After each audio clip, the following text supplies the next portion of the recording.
Bonjour et bienvenue sur France 24 et sur Radio France Internationale. Notre invité aujourd'hui est Moïse Katumbi, le président d'Ensemble pour la République. Et avec moi pour cette interview, Christophe Boisbouvier de RFI. Moïse Katumbi, bonjour. Bonjour Boisbouvier, bonjour Perleman. Monsieur Katumbi, on va commencer par la situation dans l'Est du pays. Les violences, les exactions continuent malgré les tentatives de médiation. Est-ce que vous êtes d'accord avec le président Félix Tshisekedi quand il accuse son homologue rwandais Paul Kagame d'être l'agresseur et quand il appelle à la rescousse la communauté des États d'Afrique de l'Est? Vous savez, mes pensées vont d'abord à la population congolaise. Nous avons de milliers de déplacés, des guerres dans notre pays. Et je condamne fermement cette agression du M23. Vous savez que ce soit le Rwanda ou le Burundi ou l'Ouganda, je ne serai jamais d'accord que de pays voisins puissent aider les rebelles dans notre pays. C'est une guerre injuste. Le M23 doit partir. Vous savez, moi, je ne suis pas quelqu'un qui pleure. Ça fait depuis 1998 que nous sommes en train de condamner les autres pays voisins. Il faudrait qu'on cesse de pleurer. Il faut que nous puissions agir. Donc, il faut que nous puissions motiver notre armée. Est-ce que vous vous opposez à cette force d'interposition des États d'Afrique de l'Est qui a commencé à se déployer? Vous savez, il y a deux pays soupçonnés chez nous.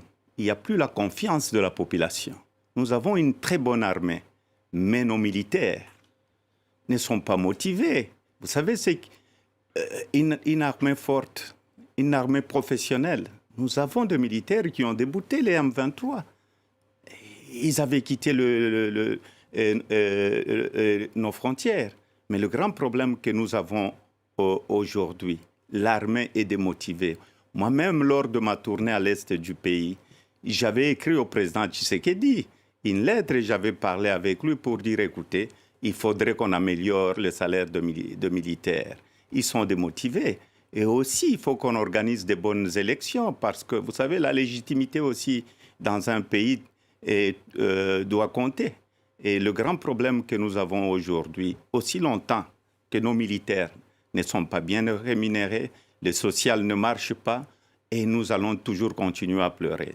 C'est pourquoi je dis, il y a moyen d'arrêter cette guerre, il faudrait avoir une vision et il faut dire non à l'agression. Alors les élections présidentielles, législatives, elles sont prévues par la CENI, la Commission électorale, le 20 décembre 2023.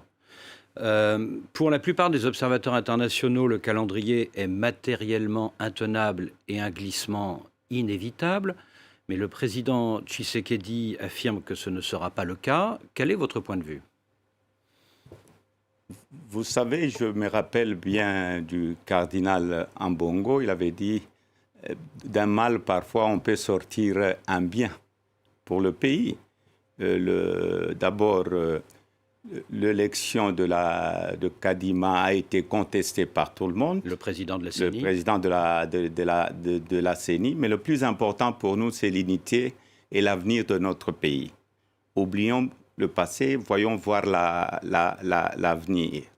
J'espère que Kadima sera à la hauteur pour nous donner de bonnes élections. C'est vrai, il va être très difficile, mais il reste une année.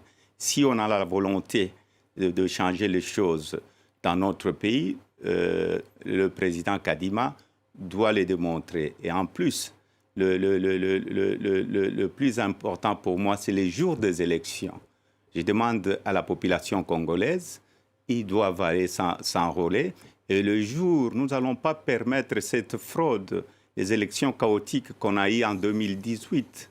Je demande à la population congolaise de faire des sacrifices pour que nous puissions avoir de bonnes élections. Le jour des élections, ils ne doivent pas quitter le bureau de vote. Mais est-ce que l'état de siège décrété en Ituri et dans le Nord Kivu depuis plus d'un an ne risque pas de faire obstacle à la transparence?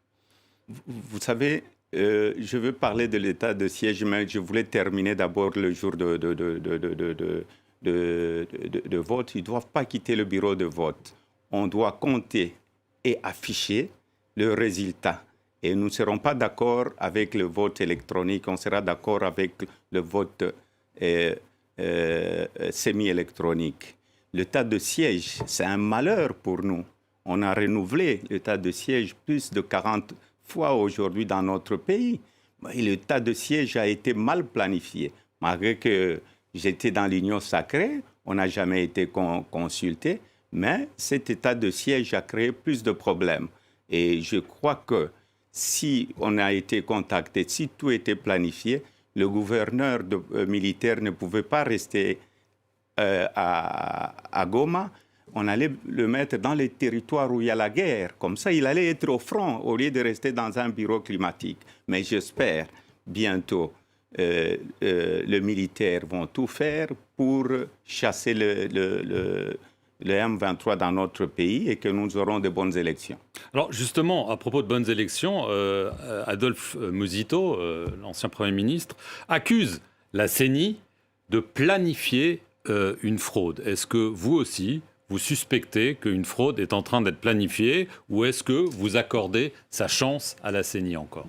J'accorde la chance à la CENI. La seule solution, c'est la population. Elle doit rester vigilante. Elle doit rester sur chaque bureau de vote. Elle ne partira jamais aussi longtemps qu'on n'a pas encore compté les voix et affiché le résultat. Jusqu'à nouvel ordre, Moïse Katumbi, votre parti Ensemble pour la République et vous-même, vous êtes toujours allié de Félix Tshisekedi dans l'Union sacrée. Qu'est-ce que vous pensez, quel bilan vous portez, qu'est-ce que vous pensez de la gestion du pays par le président Tshisekedi depuis 4 ans ? Vous savez, je suis allié dans l'Union sacrée, ça fait 2 ans. Le président Tshisekedi avait fait appel à moi et à mon parti pour le rejoindre. Mais le bilan est très mauvais. Le bilan est chaotique. Mais j'ai donné des conseils en interne, j'ai écrit au président de la République et j'avais aussi donné le cahier de charge quand j'ai accepté de rejoindre l'Union sacrée et ce cahier de charge n'a pas été considéré. Alors, depuis des mois, tout le monde se pose la question, en raison de ce que vous venez de dire, de vos critiques à l'égard du président Tshisekedi. La question est la suivante, est-ce que vous allez, oui ou non, être candidat à l'élection présidentielle de décembre 2023 ? Vous savez, ce n'est pas des critiques, c'est une réalité.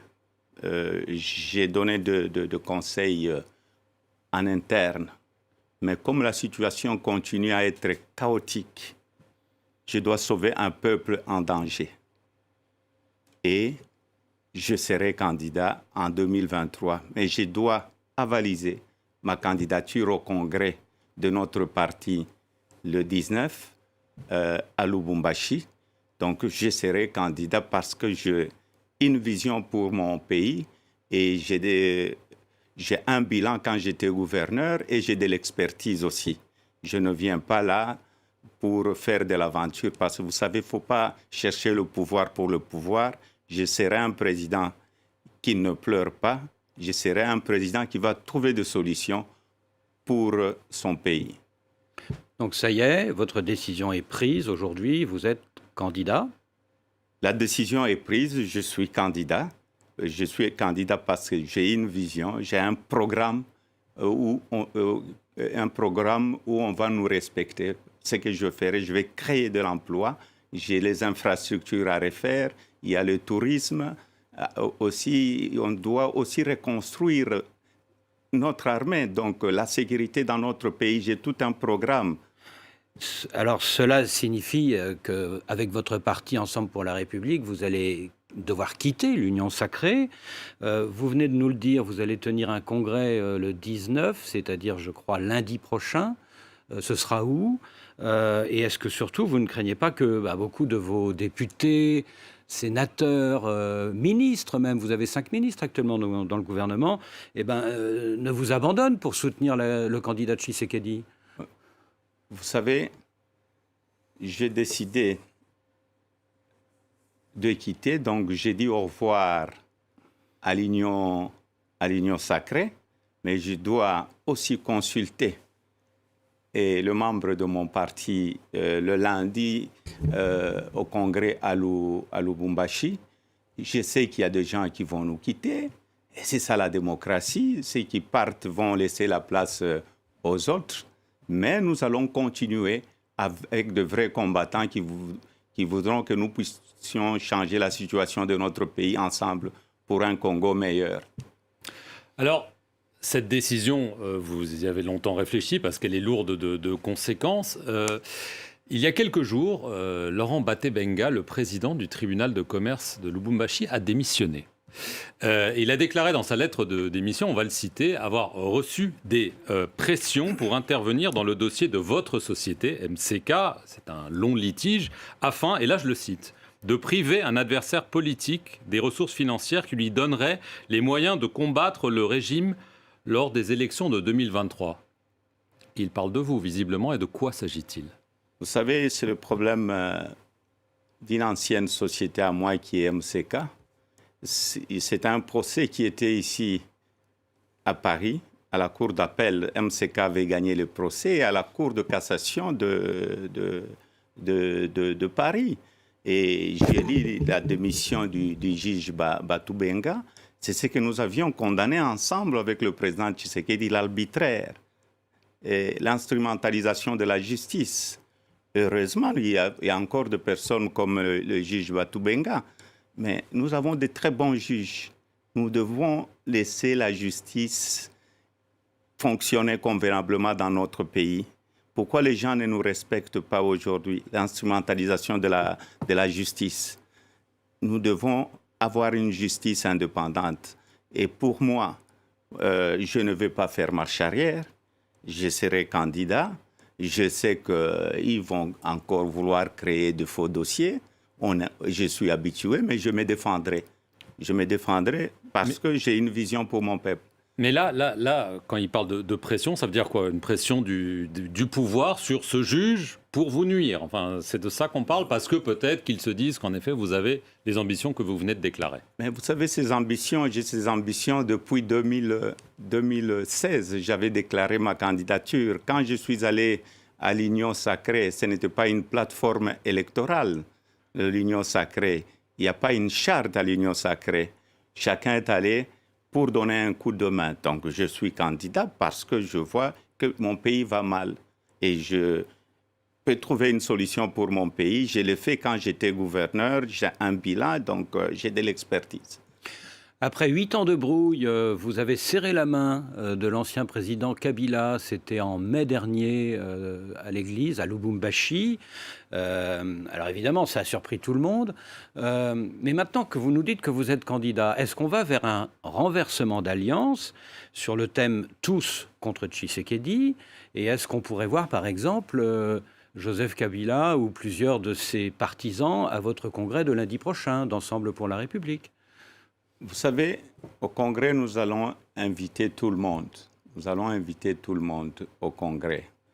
La réconciliation avec M. Kabila, c'est une réconciliation de Katangé.